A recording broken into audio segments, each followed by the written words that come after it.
asalaamaaleykum mbokk yi ñoo ngi leen di ziar bu baax di ñaanal jàmm ak tawféex tey dañ leen a bëggoon a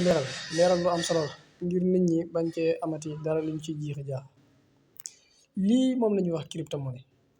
lii ngeen di gis moom la ñuy wax cryptomonnaie ngeen xamee ko noonu. léegi nag cryptomonnaie dafa am solo tey jii yëpp boo xoolee ay projet la woon waaye projet yi daa dem ba mat ba génn ñëpp maanaam jëriñu ci. par exemple boo xoolee nano bu fekkonte yi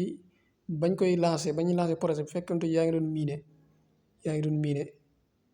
boobaa maanaam bu génnee rek yow benn nano daanaka 500 francs la nga xam ne boo ci amoon téeméeri junni nano yow boobaa da ngay am xaalis bu bari. tey jii boo xoolee bitcoin nañ ko sàggane woon am na ñoo xam ne dañ ko sàggane woon waaye gis ngeen ko ni tey jii benn bitcoin mooy tolloog 13 millions. mbokk yi bu leen xeeb mbir mi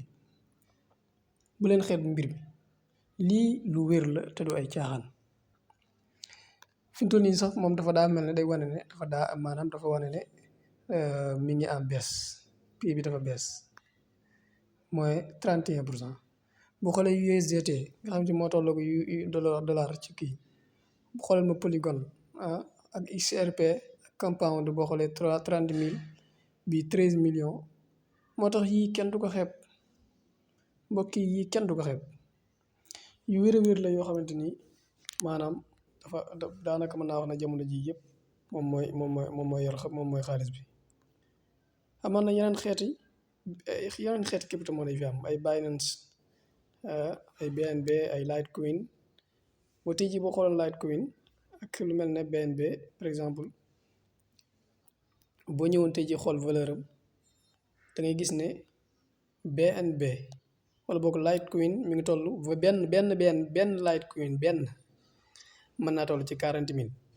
mi ngi toll ci 40 000 xam si boo amoon tey jii ñaari Litecoin boo ko amoon tey jii yow maanaam mën nga ci am reer bu baax.